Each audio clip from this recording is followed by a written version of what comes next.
Chris, obviously, not long now to the big day. How's the team looking, and how's everyone feeling? Yeah, there's a few sore bodies this morning after recovery. Fortunate enough to rest a few players this week. My job's been made very difficult after yesterday's performance, and I've named the 19-man squad to the players, and I've got to trim that down again tomorrow. I'll name the 17 tomorrow, so I've got another couple of tough decisions to make. But I made what I think is the best decision for the team. It's not the nicest part of the job, but it's something I've got to do.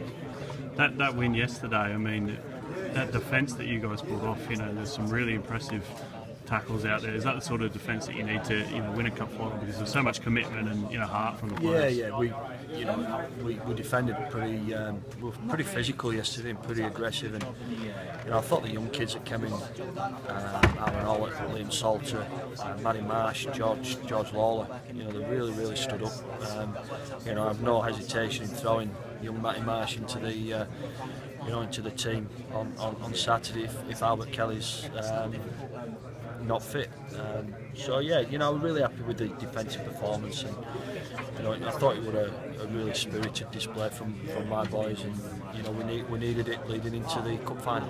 You mentioned Albert. I mean, that's the knee's the thing that everyone's asking about. What is actually the issue with his knee? He had a lateral ligament tear in his knee. He went to see a specialist 3 weeks ago. Said he didn't need an operation, but it was a 4 to 6 week. Or 4 to 8 week injury. So the medical staff are working hard to get him back out on the field. We'll leave Albie up until Friday morning, make a call, and Albie then. We'll see what happens. But what I will say, he needs to be 100% fit. We can't afford to go into a big game like this with people undercooked. You've had a lot of injuries this season, obviously Campo, Albert, a lot in the forwards as well, but you guys have battled along and you've had some great results. You must be quite proud of the team, the way you've been able to handle that adversity and keep plugging away. In terms of consistency, we're not where we wanted to be. We wanted to get in the 8, we missed out on the 8. We can blame the injuries, but we put ourselves in some really good positions to win games and just not been able to finish teams off. We've missed Terry, we've missed Albert Kelly, and we've missed Mitch Allgood, and at one point in that season there we had one genuine fit front rower. Now I've got 7. So again, it's my decisions have been made even tougher after yesterday's performance, but it's a nice position to be in. What's it like, someone you brought in, Tua? I mean, what impacts he had? Obviously, he's been there and done it all before, and it's such a great career. Oh mate, he's had a great career. He's a great bloke as well. He came into the club at a point where we were really struggling with injuries. He gave us a big lift when he came back, and he's not had much football these last couple of years, but he's certainly been a standout performer for OKR over the last 8 to 10 weeks. I'll give his body a rest at the weekend, but he's ready to go this week, and he's good old head that we've really needed this season. Talking to Josh earlier in the week, he mentioned that Leeds didn't really have any weaknesses in their team. What's your take on that? Do you see any weak links? Obviously, the top of Super League, they've got a lot of talent there. But there's a lot of strengths. There's not many weaknesses in that team.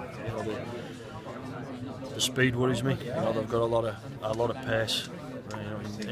In the outside backs, they're very good in broken field. In Hardick and Briscoe and Ryan Hall, they've probably got the best back three in the competition, if not the world. So it's going to be a tough. It's going to be a tough game. We're under no illusions there, but we've hopefully got a plan that we can upset them a little bit. How do you stop that offload game? Obviously, that they're famous for. Very difficult. You just got to lock the ball up as much as you possibly can and stay up. I think Adam Cuthbertson's the leading offloader in the competition. He's been really good for me. He's probably the best overseas signing this season. You know, it adds a different dimension to the way that, you know, Leeds play, and you know, he's another one of 16 exciting players that have got in their team. So yeah, we've just got to lock the ball up, stay up, and you know, defend with the same attitude and resolve as we did yesterday. And just a word on your fans. I mean, the support that they've shown has been great. There's going to be a massive presence at Wembley, and I guess it's 30 years since they've been there, so they're going to really enjoy this day out. Yeah, they will. I mean, they've been great all season. The support's been fantastic. You know, like I said earlier, it's been a roller coaster of a season. But you know, the atmosphere in the semi-final was immense, and you know, what a reward for them people that, you know, pay their hard-earned money. You know, they've got a trip back to Wembley, and you know, it's one that I'm sure they'll really enjoy. And you know, we're looking to try and repay, you know, the faith that they've shown us.